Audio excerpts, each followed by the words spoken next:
Hello and welcome to another episode of Virtual Legality. I'm your host, Richard Hoeg, managing member of the Hoeg Law business law firm of Northville, Michigan. And today we're going to tell a story about video games industry and two platform holders that are taking significantly different approaches, not just to the way they operate their platforms, but also the way they decided to expand their portfolio, focusing this week on Sony, who, if you checked out our most recent video in Virtual Legality, has been on what some have framed as a bit of an acquisition spree, what we think will probably wind up being three companies, but is at least two as of today, but which properly can't be put into the same level of acquisitions as its most major competitor in the hardware sales department, and that's Microsoft. So let's talk about what was announced today. On your screen right now is the website homepage for a company called Nixxes, or Nixxes. I don't really know exactly how they pronounce them, and probably you haven't heard of them. Now, you might have, because Nixxes has been making some fairly prominent games in the video game industry, but not making them themselves. Most specifically, they've been helping Crystal Dynamics and Square Enix port games over from the console ecosystem over to the PC one. If you go and you look, you will see a number of projects from them that relate to that porting process. Today, Sony announced, welcome to the family, Jim Baker style, and said, just like they said about Housemarque earlier this week, that they are adding Nixxes to the Sony PlayStation family formally. They are buying the company, and for what purpose? Well, let's take a look at their press release. Sony Interactive Entertainment announced today that SIE had completed the acquisition of Nixxes Software BV, an industry-leading Dutch studio with more than 20 years of experience in game development and optimization. Based in Utrecht, Netherlands, effective immediately, Nixxes will join PlayStation Studios' Technology, Creative, and Services Group to provide high-quality in-house technical and development capabilities for PlayStation Studios. Now, as we just said, you go and you look at their list of items that they've worked on. They don't make their own stuff. And we're going to look at their Wikipedia entry, which is actually on German Wikipedia and translated from German, to see a few quotes from their founder that suggest that that's really what they were always aimed at being. You also see, unlike the big, long British GQ interview that we saw with respect to Housemarque and the issuance of Returnal and all those kinds of things, that this company is instead joining their Technology, Creative, and Services Group, their back office support for all the studios in general to provide that technology, and one would presume to help ease the Sony pressure to move games over to PC now that they've seen some success there with things like Horizon and Days Gone. Or as Herman Holst, head of PlayStation Studios, puts it even more succinctly in the quote he puts in this press conference release, I highly respect Nixxes and am excited for this very experienced team to become part of the world-class development community at SIE. They have a passion for improving games and for delivering the best possible experience for gamers. Nixxes will be a strong asset for everyone across PlayStation Studios, helping our teams focus on their most important goal, which is to create unique PlayStation content at the best possible quality. Nixxes is viewed by Herman Holst and PlayStation and Sony as a technical support company that will aid the other companies that are making the games themselves in producing the highest quality content, because they won't have to worry about technical issue X or Y, or perhaps, as many have suspected, porting their games that they are making over to the PC environment. We can't wait to get to work and are so excited to bring our technical and development expertise to an IP powerhouse like PlayStation Studios, said Jurgen Katzmann, founder and senior director, development Nixxes. We're looking forward to working with some of the most talented teams in the industry to deliver the highest quality gameplay experiences for PlayStation fans. And as I mentioned, they've almost always been working on ports. And you can see in their Wikipedia page that those have almost all been with respect to Crystal Dynamics and or Square Enix after their purchase of the company. So if anybody lost in this transaction, it's probably Square Enix and Crystal Dynamics, who have been using their services almost exclusively for 2 decades now. You see Legacy of Kain, Soul Reaver 2, Blood Omen 2, Defiance, Tomb Raider, Kane and Lynch, Lara Croft and the Guardian of Light, Deus Ex, Hitman, Tomb Raider, Thief, Tomb Raider, Deus Ex, Tomb Raider. So they have been very closely tied with Square Enix, and Square Enix maybe should have bought them if they were trying to block something like this from happening. But what's important as a part of the story is seeing what the difference in philosophy is. As I mentioned, we just saw Sony buy up Housemarque, which I think a lot of people didn't even realize Sony didn't own. This was a topic of conversation before Returnal had come out and I was making appearances on podcasts, where some folks thought that Housemarque was a first-party studio of Sony's. And of course, since they just announced that they were purchased this week, they were not. But one could be forgiven for that because Housemarque really only ever made things for Sony, and Sony had been funding development of the games they made. But what's important about the Housemarque acquisition, along with the Nixxes acquisition, is how Sony emphasizes it. In one of the very first answers that Herman Hulst gives to British GQ, when he's answering questions about the Housemarque acquisition, he describes how they helped him work on Killzone. Says that they were actually super useful. It was easy for me to pick up the phone last year when I've not been in the role for long. I think it was back in 2006 that Ilari, with his core team at Housemarque, came down to Amsterdam when I was struggling to get Killzone Liberation for PSP out the door. What stood out then was how technically capable the core team was at Housemarque, and you've been able to witness that in all of the titles that they've been making pretty much for every single PlayStation platform since. The emphasis in both of these transactions is technical prowess. Nixxes doesn't make its own stuff. It ports things to PC, and it also ports things to Xbox. You heard it here first, folks. God of War, Spider-Man coming out on Xbox.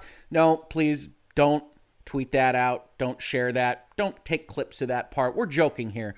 In Virtual Legality, PlayStation did not buy them to move things over to the Xbox any more than Microsoft planned to move things over when they bought Bethesda, even though I think it wouldn't be the worst idea in the world. You see the description here in that same Wikipedia entry that this company, Nixxes, actually started as a one-man company in Katzman's attic. He received orders from Crystal Dynamics to make things like Legacy of Kain Soul Reaver. That relationship obviously blossomed with Crystal Dynamics and then Square Enix.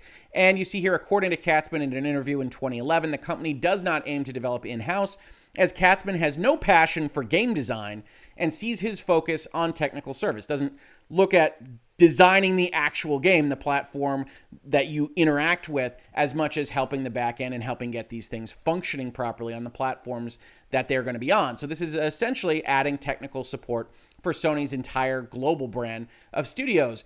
And one would be surprised if Housemarque, while still saying all the right things and getting all the right information in the British GQ article as well as the blog post, and will undoubtedly make big games for Sony in the future, isn't also used in a similar capacity where they save folks like Herman Hulst who can't get Killzone Liberation for PSP out the door. When you put all these studios together, whether you're Activision, Electronic Arts, Sony, or Microsoft, you do, hopefully, gain certain synergies, certain abilities for somebody that's having a problem with some technical question or other type of question, being able to call one of the other companies and other studios that's owned by the parent company and say, hey, I need some help with this. And over the course of this week, you've seen Sony focus like a laser beam on what I would argue is improving the quality of the games that they put out. This is even further cemented with the accidental but probable leaked announcement that Sony is also adding Bluepoint to their family. We can't take it as sacrosanct right now because this was accidentally put up there, but you see the same kind of delivery that we saw with the Nixxes transaction, that we saw with the Housemarque transaction, and Bluepoint makes a ton of sense. But Bluepoint is not necessarily the same as Nixxes as a porting company, but they are a remaster or remake company. They have worked on Shadow of the Colossus. They have worked on Demon Souls and done other things of that ilk. They are, again, technical wizards like the other folks that we have seen Sony acquire this week. So this triumvirate of studios, I look at and say, Sony understands that its business model is the opposite of Game Pass in some important respect. Where you've got Xbox buying up Bethesda, potentially buying up even more and more studios to get quantity in what they hope to be the Netflix of video games, you have Sony instead saying, we're going to continue to sell $70 video games, if not more expensive.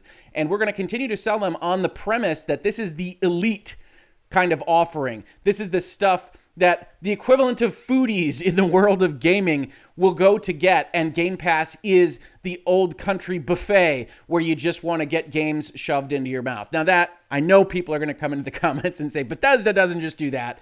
And Bethesda doesn't just do that, but certainly Bethesda can make big stuff. Bethesda can make small stuff. Not everything in ZeniMax Studios is something that is necessarily going to put out supremely high quality games of the level where we're talking about them for Game of the Year. And yet, still a good acquisition that makes sense for Xbox's philosophy in spending $7.5 billion to populate their game service and continuing revenue project.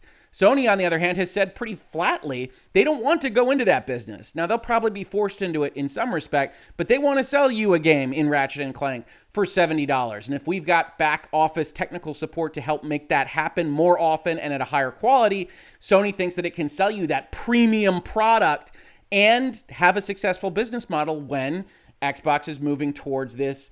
Get this one thing and we'll have recurring revenue for our entire lives and you will play what we put onto it.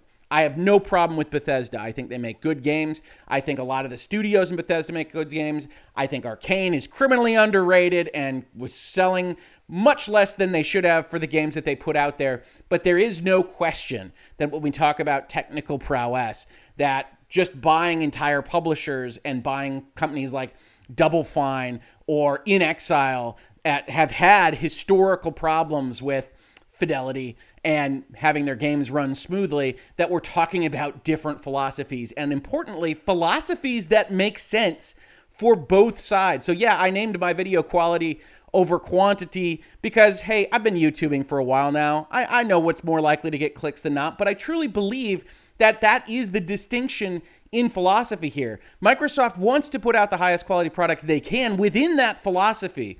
And Sony looks at limiting the population of games that they're actually making because they aren't selling this buffet and getting technical companies that can help facilitate that across their entire worldwide studios brand.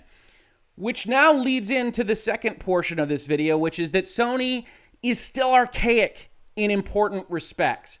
I just saw a blog post as I was putting together the research for this video in which Ghost of Tsushima is getting what they are calling a director's cut. And in this director's cut, they're getting a new island, what amounts to expansion content to play new things. They're getting lip sync with the Japanese video. They're getting 4K. They're getting haptic feedback on their controller. They're getting generalized upgrades that we have seen now in the PlayStation 4 to PlayStation 5 transition. And just to be clear, I'm going to buy this. I thought Ghost of Tsushima was the best game of 2020. If you haven't seen this list before, you can check out the entire discussion about my 2020 list with my brother Tom in a video on this channel, and you can analyze it as you will.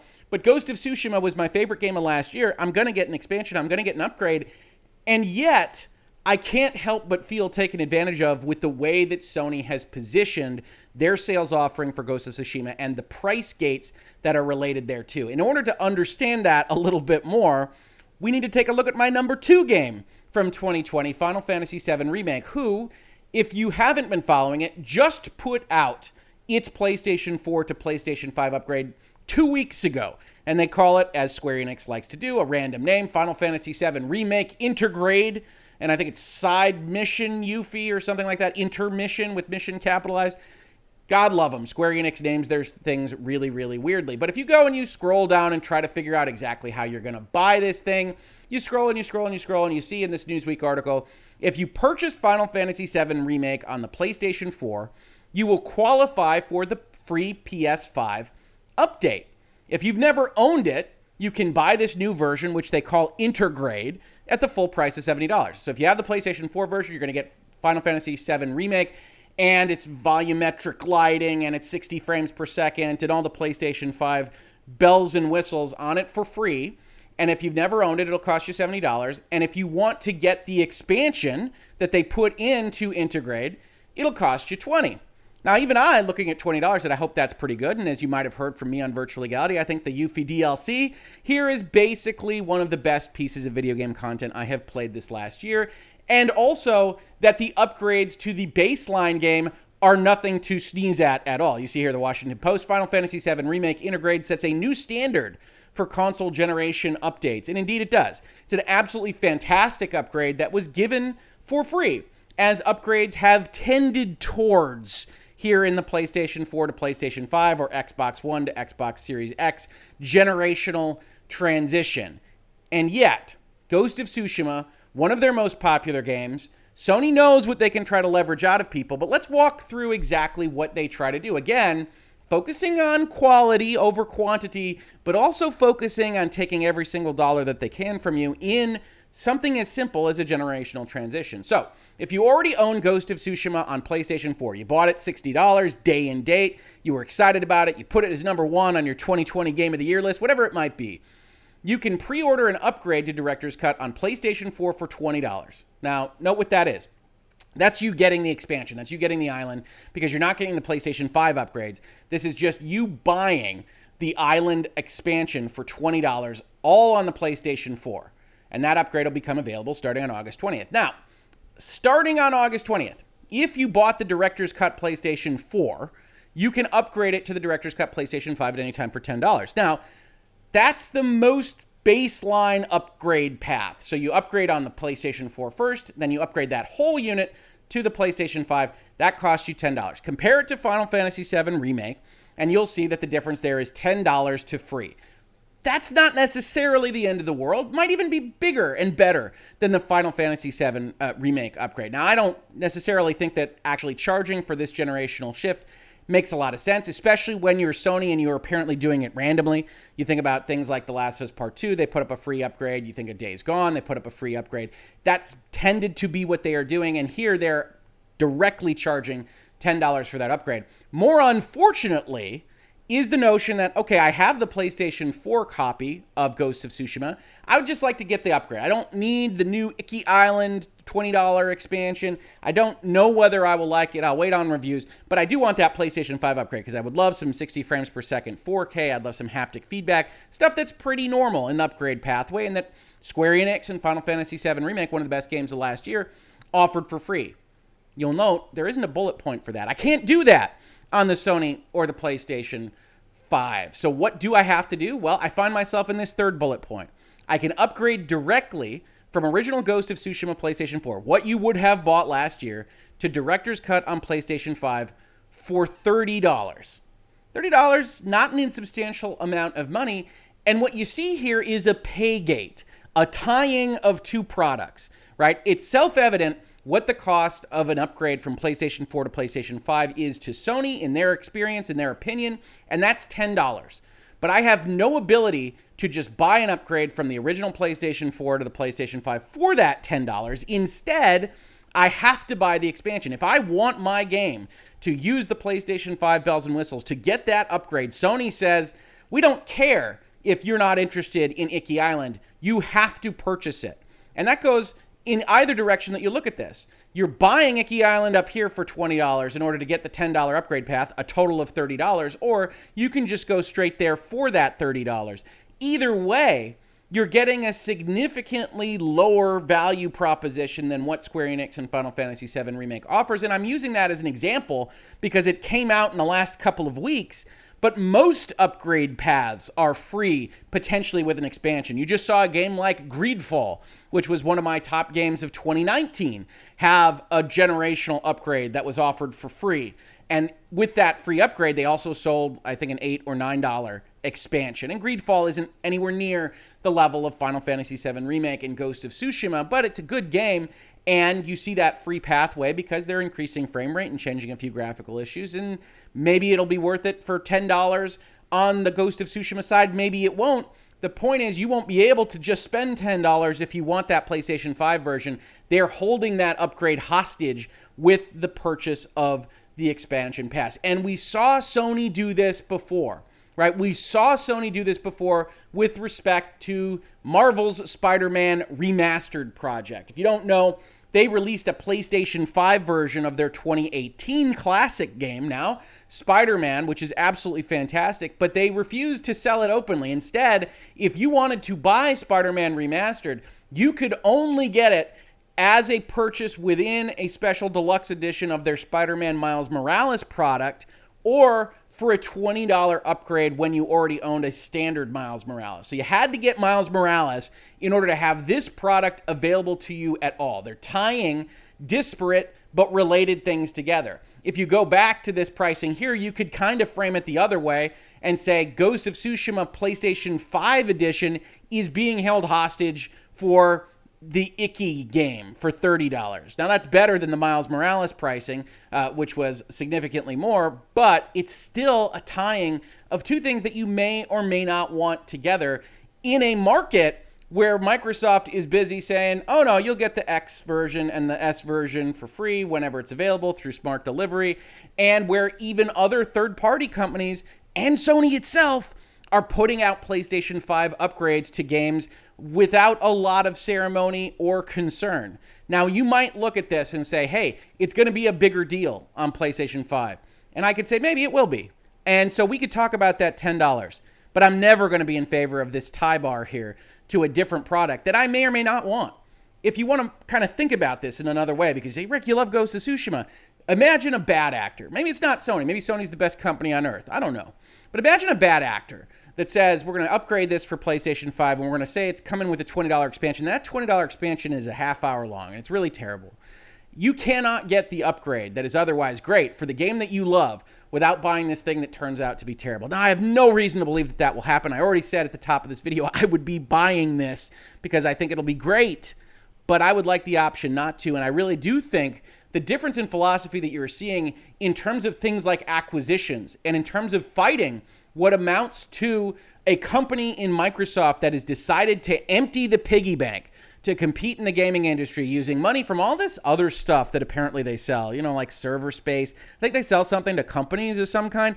Apparently they're worth $2 trillion. That Sony can't get involved in what they call an arms race, which was a discussion that you might have seen on social media and IGN and other places based around the Housemarque interview. They can't get involved in just a willy-nilly spending spree against Microsoft, because if they did, they will lose. But in so doing, in kind of taking it down to, we're going to be the premium, whatever you think of as a really, really premium automobile version of video games, and we're going to let Xbox sell Camrys out into the world, that means that Sony feels that they're going to have to do more and more things like this, that this is a premium experience. This is the luxury yacht of video games. And so we feel entitled to do this kind of thing because we're separating the market pretty specifically. And while I think Sony has a good plan in terms of making premium quality games, even at a $70 price point, I look at things like this and that rubs me the wrong way, which isn't a great idea because otherwise I love the output that Sony has. So it's a very interesting scenario that we're in video gaming. If you've got your own thoughts on this, let me know what you think. Is Sony pursuing a quality over quantity philosophy? Is Microsoft pursuing the opposite? What do we think about Microsoft's quality output and what focus it'll have on that, especially given the companies that we know that they've already purchased? And how do you feel about Sony and Ghost of Tsushima and Spider-Man tie bars and what they've been doing in the first year of PlayStation 5 release with some of these economic decisions that, if you're anything like me, rub me just a little bit the wrong way? This has been Virtual Legality for today. If you love talking about the business and law of video games, pop culture, and otherwise, please consider supporting the channel. We've got a Patreon, Streamlabs, shirts to buy, or just subscribing and telling your friends that we're having these conversations almost every day, at least every other day, and I'd love to hear your comments and contributions as well. If you caught this on YouTube, thank you so much for watching, and if you listen to it as a podcast, thank you so much for listening, and I will catch you on the very next episode of Virtual Legality. Virtual Legality is a YouTube video series with audio podcast versions presented as commentary and for education and entertainment purposes only. It does not constitute legal advice and does not create an attorney-client relationship. If you have legal questions about the topics discussed, please consult your own legal counsel.